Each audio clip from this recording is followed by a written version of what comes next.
Washington is still reeling from the White House pushback on special counsel Robert Hur's report, and we will get to that momentarily.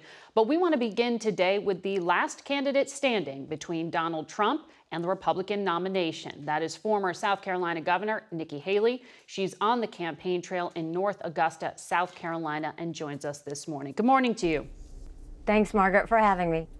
So, Ambassador, you have made mental acuity a signature issue for your campaign for the better part of the past year. You're handing out paper copies now of a cognitive assessment.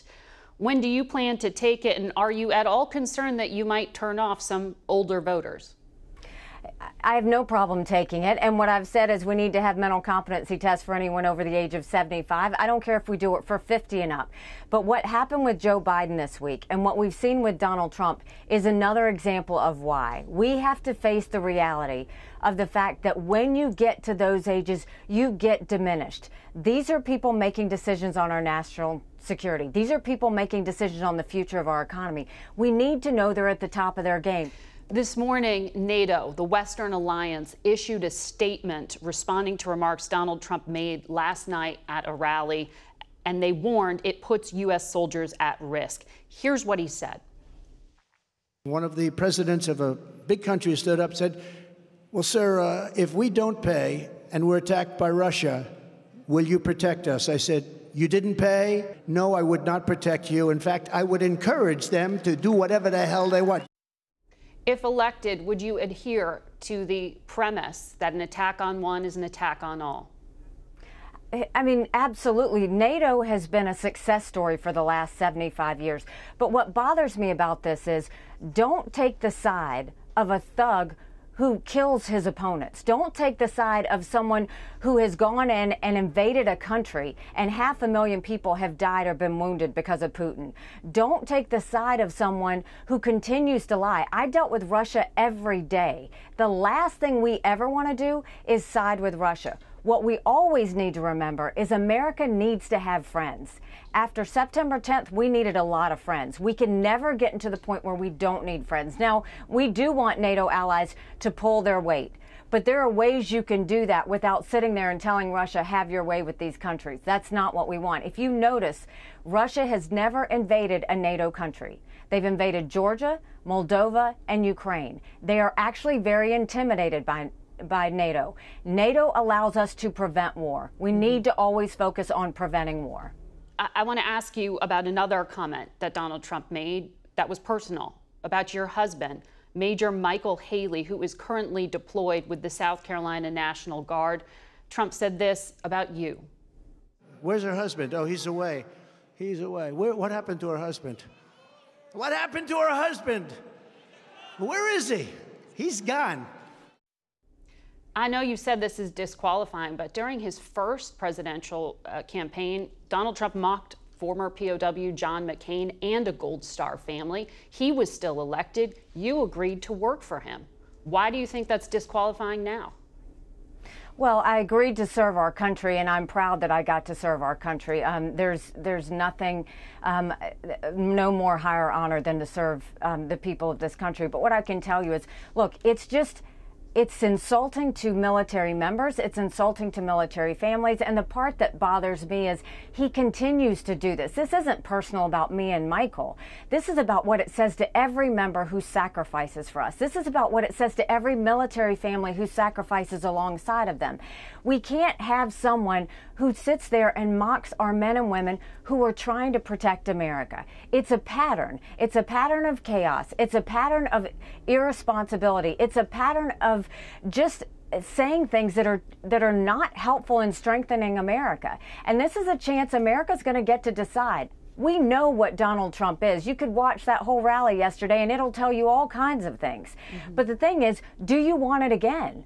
We know what Joe Biden is. You can see the press conference. You can look at the special investigation that says he's diminished. But do you want it again? I mean, the one thing we need to understand is for Republicans, with Donald Trump, he lost in 2018, he lost in 2020, he lost in 2022. And if you look at after the New Hampshire election, he went on this unhinged rant, and all he did was talk about revenge.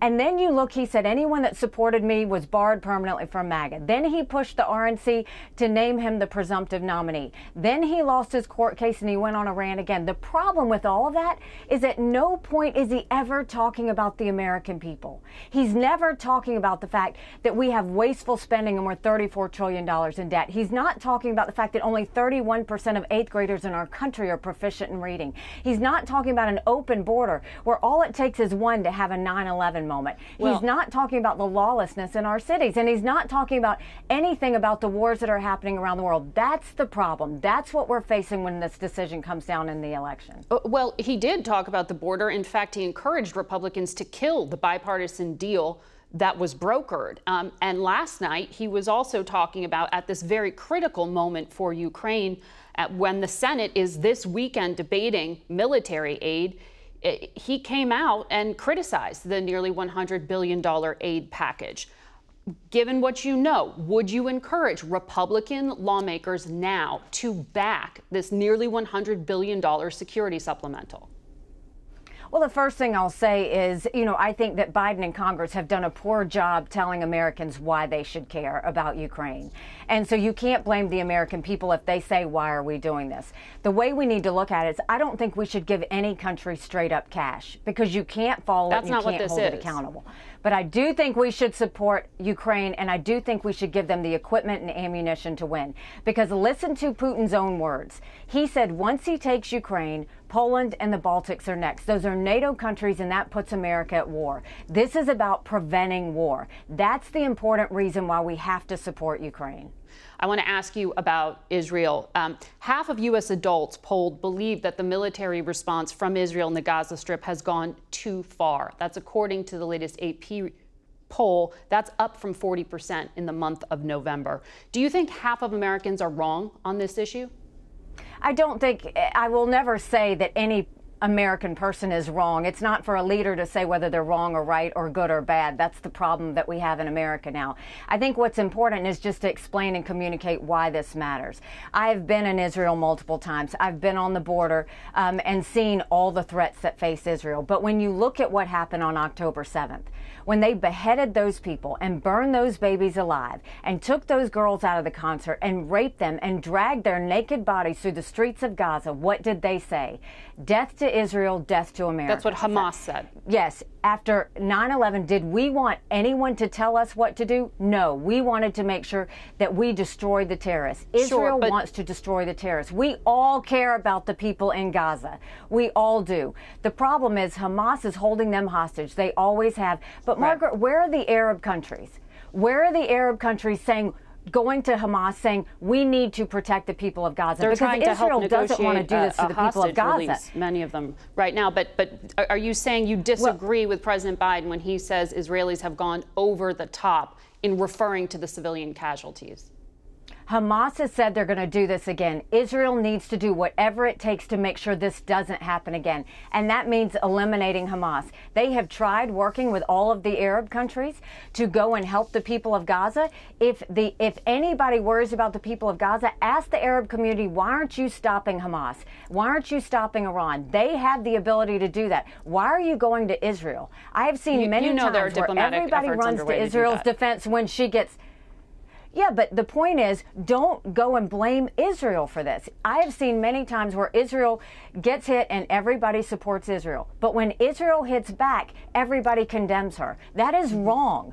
They went through a horrific time.